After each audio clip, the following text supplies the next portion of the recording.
All right, so I wasn't gonna talk about this, but apparently I gotta talk about this. Gillette just released a new kind of promotional ad, and quite frankly, the internet is quite upset about it. If you haven't seen that, I'll grab a link for it and throw it down there in the description. And there are a lot of people really upset about this, mostly because of its use of very kind of SJW, kind of pandery buzzwords. And in the beginning of the ad, it goes really hard. I think the very first word mentioned in it, as far as the scripting is considered, is like bullying, and then it's like the Me Too movement, and then toxic masculinity, and so it's just like a machine gun format of just triggering the MGTOW and kind of pandering to the feminists. And it's pretty cringeworthy. It's kind of ham-fisted right there, quite frankly. Um, it goes after every single really like kind of rad femme um, kind of buzz topic with catcalling and boys will be boys and all this. But then there's this interesting pivot, and then it's like a 2 minute ad. About halfway, it does this interesting pivot, and then through the rest of it, um, it really kind of sells this idea of that men cannot be sedentary and lazy about the way that they're raising their boys anymore. And at the end of it is just, it comes up to like the boys of today will be the men of tomorrow.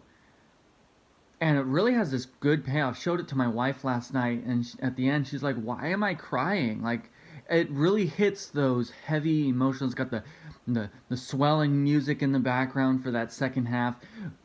And in a lot of ways, if I mean, let's just objectivity on the table first, of that it's a brilliant marketing strategy. They've probably gotten at least $1 million worth of exposure just from the hate mail from the everywhere, flaming the thing. Gold medal to Babylon B, because they definitely hit it the most kind of square on the jaw about it. It was hilarious. They have never published an article that wasn't absolutely golden. But what they should have done, if I'm their marketing analyst, I'm their marketing representatives, I would have them split it into two ads and have the whole thing available, but really only show one or half or the other, and then target market the first half towards liberal centers like New York City and LA and San Francisco and Pacific Northwest, and then kind of pocket market the second half, that really strong call to arms for men for that second half down in the southern areas, where I think it would have been received a lot better on its own. That's neither here nor there, though. I think, though, what I really want to comment on is this response that people have been giving to it, because the fact that that first half is openly cringy. I don't have anything really positive or commentary to say about it because it's so clearly obvious. But that second half is honestly, I think the reason conservatives are so upset about it is that it has preached or promoted a more biblical image of masculinity than they have themselves have been preaching for decades.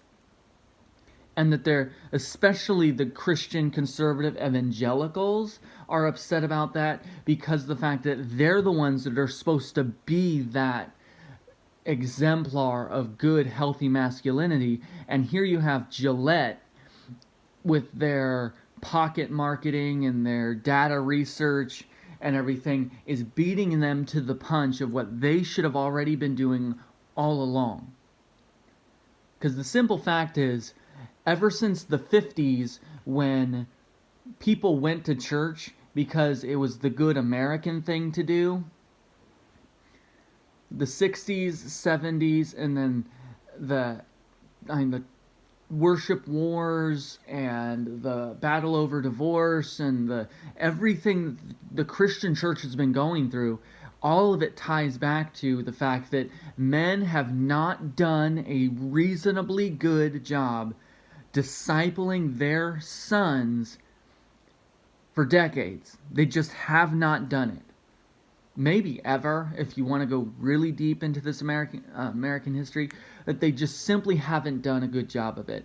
And it has shown in the fact that single motherhood and father abandonment is in the 70s and 80% in the African American community. It's somewhere in the 40 to 50% among white Americans. Like, it's just everywhere of men refusing to, and don't think that you get to get off scot-free or whatever. You get to slide on the fact that you leaving your mother, your kids' mother when they're adults because you don't like her anymore. That's not acceptable either.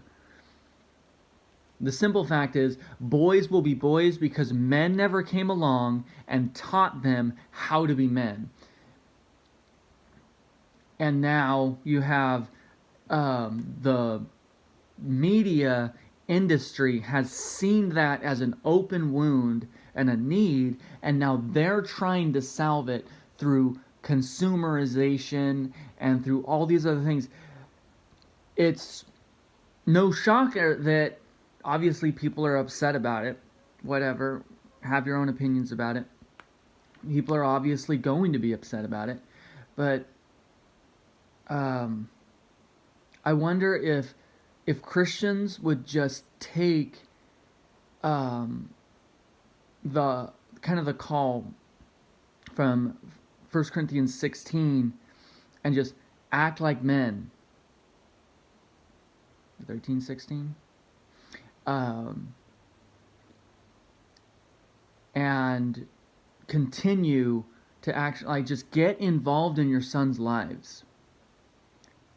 And then follow with, the number one thing as far as being an elder, the number one requirement of an elder from Titus and Timothy is a man who orders his house well. That if he cannot order his own home with the 4, 5, 6 people that are involved there, if he can't manage that well, how is he going to steward the house of God in a reasonable way? He's already shown that he's incompetent. So, you need to get to work, is my call to every man, especially as a child of divorce is the way that I am. You need to get to work. And if you don't have your own kids, you need to be in your church, and you need to be with the young boys that are there, because this is it's hard enough when you're on your own. We need a community to step up and help these kids become responsible adults, because they're not going to become that on their own, and media is going to fail universally at raising them, even though we use it as much as we want to and can as our kind of personal babysitters for them. No, like, you got to take practical steps here. We need to knuckle up, and we need to get to work. So, like it or hate it, this ad has created a lot of conversation, and I think that's in and of itself is a valuable kind of outcome from it. So, join the conversation below. Do you think it's that the ad itself was on point, or what? But as this technically is not an off day, I do have to go to work tonight. So I don't know what this was. Just kind of a special episode. I'm barely getting it in there, so I guess it's kind of a close shave. I don't know.